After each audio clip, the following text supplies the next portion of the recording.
का इंतजार कर रही हैं। तो इतना प्यार किसी भी नेता के लिए पब्लिक का इस तरह से देखने को नहीं मिला। तो नामांकन स्थल प्रधानमंत्री मोदी पहुंच चुके हैं। हर हर महादेव की जयकारें लग रही हैं, उनके ऊपर पुष्प वर्षा वाराणसी की जनता कर रही है, क्योंकि वाराणसी का जिस तरह से उन्होंने विकास किया है पर्यटन नगरी के रूप में, विश्व भर में वाराणसी का इस वक्त नाम गूंज रहा है। वहां जो विकास प्रधानमंत्री मोदी ने किया है 2014 के बाद, उसकी जो तस्वीर बदली है वो हर किसी ने देखी है। चाहे वाराणसी की देव दीपावली की बात करें, उससे पहले देव दीपावली जिस तरह से भव्य मनाई जाती थी वाराणसी में, वो और भव्य और शानदार हुई है। और जिस तरह से तमाम गंगा घाटों का विकास हुआ काशी कॉरिडोर के बाद, जिस तरह से तस्वीर बदली वाराणसी की, ये तस्वीर आप देखिए। 2014 में पहली बार जब वो नॉमिनेशन करने के लिए पहुंचे थे, गृह मंत्री अमित शाह उनके साथ मौजूद थे और उस दौरान उन्होंने कहा था उन्हें मां गंगा ने बुलाया है, और इसीलिए जब भी वो अपना नॉमिनेशन दाखिल करते हैं मां गंगा का आशीर्वाद जरूर लेते हैं। 2019 की बात करें तो 2019 में भी ठीक ऐसे ही प्रधानमंत्री मोदी ने अपना नॉमिनेशन दाखिल किया था और उस वक्त उनके प्रस्तावक थे प्रोफेसर अन्नपूर्णा शुक्ला, डॉक्टर उमाशंकर पटेल, सुभाष गुप्ता और डोम राजा जगदीश चौधरी।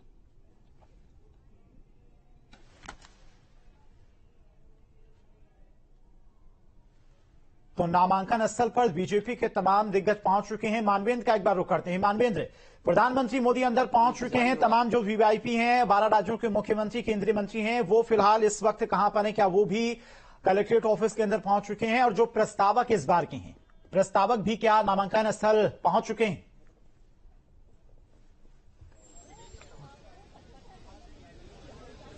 जी बिल्कुल, जो तमाम जो मंत्री और केंद्रीय मंत्री हैं, इसके अलावा जो एनडीए के घटक दल हैं, उसके लीडर्स हैं, वो सारे लोग अंदर मौजूद हैं। सब नामांकन स्थल पर हैं और एक तरह से कह सकते हैं कि प्रधानमंत्री के आने के बाद जो है वो प्रक्रिया भी शुरू हो चुकी है नामांकन की। तो नामांकन की प्रक्रिया जो है वो शुरू हो गई है, चूंकि जो एक समय निर्धारित किया गया था उसमें नक्षत्रों की गणना भी शामिल थी और इस लिहाज से जो वो समय था वो समय शुरू हो चुका है। तो थोड़ी देर में नामांकन करके यहाँ से जो है प्रधानमंत्री रवाना होंगे। तो तमाम जो नेता हैं वो अंदर मौजूद हैं और जिस तरह से उन्होंने सुबह पहले गंगा दशाश्वमेध घाट पहुंचे थे, उसके बाद काल भैरव के मंदिर पहुंचे थे, वहां पर दर्शन पूजन और वहां से सीधे यहाँ पर पहुंचे हैं नामांकन के लिए। तो प्रधानमंत्री अंदर मौजूद हैं, जो जिलाधिकारी कलेक्ट्रेट है जो वाराणसी का, यहाँ पर वो नामांकन अपना दाखिल कर रहे हैं और दाखिल करने के बाद यहाँ से रवाना होंगे। तमाम नेताओं को हमने देखा अंदर जाते हुए।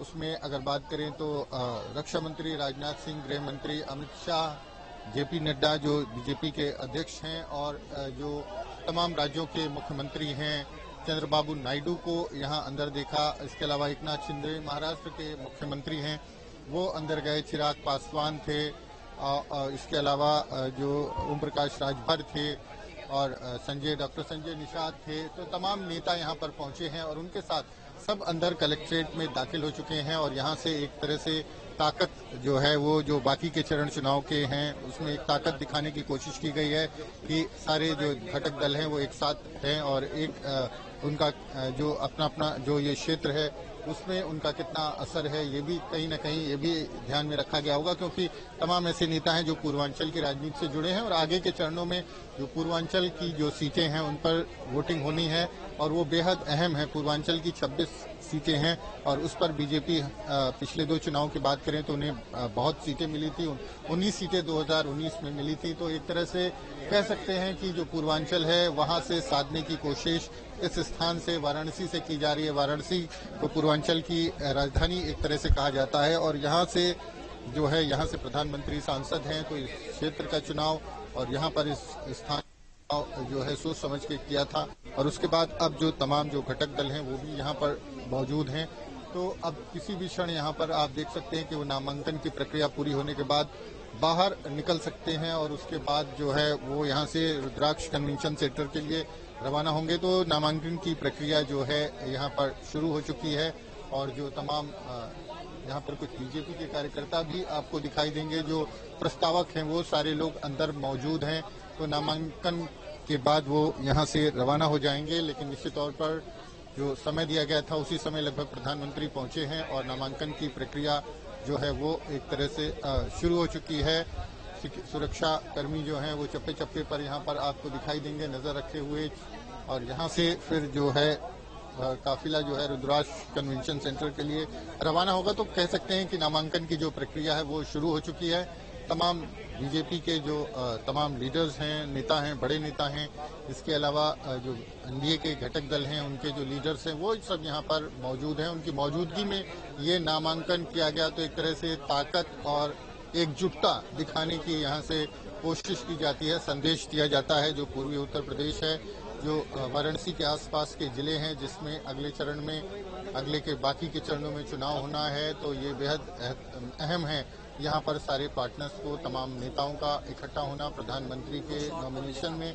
और हमने पहले भी देखा है कि जब प्रधानमंत्री नामांकन करने जाते थे तो तमाम नेता जो बीजेपी के बड़े नेता हैं, जो एनडीए के घटक दल हैं, उनके जो नेता है वो यहाँ पर पहुंचते थे और उनके साथ वो नामांकन करने अंदर जाते हैं। जी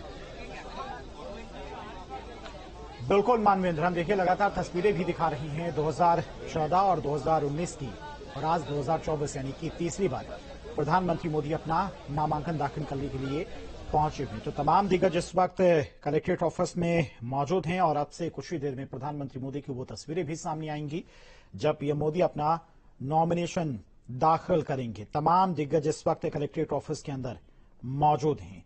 इसके अलावा अगर बात करें उनके प्रस्तावकों की, तो इस बार जो प्रस्तावक हैं, पहले नंबर पर गणेश्वर शास्त्री हैं, फिर संजय सोनकर, लालचंद्र कुशवाहा, बैजनाथ पटेल, ये इस बार के प्रस्तावक हैं। गणेश्वर शास्त्री की बात करें तो पंडित गणेश्वर शास्त्री द्रविड़ मूल रूप से दक्षिण भारत के हैं, वाराणसी में ही रहते हैं और अयोध्या में राम मंदिर की प्राण प्रतिष्ठा का और काशी विश्वनाथ कॉरिडोर के उद्घाटन का मुहूर्त इन्होंने ही निकाला था, इसीलिए इनको प्रस्तावकों में शामिल किया गया। संजय सोनकर की बात करें तो संजय सोनकर भी वाराणसी भाजपा में जिला महामंत्री के पद पर हैं और पीएम के करीबी और भरोसेमंद लोगों में से एक माने जाते हैं। 2022 में बीएलडब्ल्यू हेलीपैड पर पीएम मोदी से इन्होंने मुलाकात की थी, उस वक्त इनकी तस्वीरें भी सामने आई थी। जमीनी कार्यकर्ता इन्हें माना जाता है, इसीलिए प्रस्तावकों में इन्हें शामिल किया गया है। बैजनाथ पटेल की बात करें तो हरसोस गांव के रहने वाले हैं, साल 1995 से लेकर 2000 तक गांव के प्रधान रहे हैं, साथ ही जनसंघ के वक्त से पार्टी से जुड़े रहे हैं। वाराणसी के पुराने भाजपा नेता हैं, पीएम के भरोसेमंद बताए जाते हैं और लंबे समय से बिना लाइमलाइट में आए पार्टी के लिए कार्य करते रहे हैं। लालचंद्र कुशवाहा की बात करें तो वाराणसी कैंट विधानसभा के रहने वाले हैं, भाजपा के मंडल अध्यक्ष हैं, लंबे समय से पार्टी में सक्रिय रहे हैं। कुशवाहा वर्ग में इनकी अच्छी खासी पकड़ मानी जाती है और लालचंद्र राम मंदिर आंदोलन में भी सक्रिय रहे थे और इसीलिए प्रधानमंत्री मोदी ने इन्हें अपने प्रस्तावकों में शामिल किया है। तो ये तस्वीरें 2014, 2019 की। 2014 की अगर बात करें तो 2014 में जो उनके प्रस्तावक थे, जिसमें जस्टिस गिरधर मालवी थे, अशोक कुमार थे, पंडित छन्नूलाल मिश्रा थे और वीरभद्र निषाद थे। 2019 की बात करें, 2019 के प्रस्तावकों में प्रोफेसर अन्नपूर्णा शुक्ला थी, डॉक्टर उमाशंकर पटेल थे, सुभाष गुप्ता थे और ढोब राजा जगदीश चौधरी प्रस्तावकों में शामिल थे।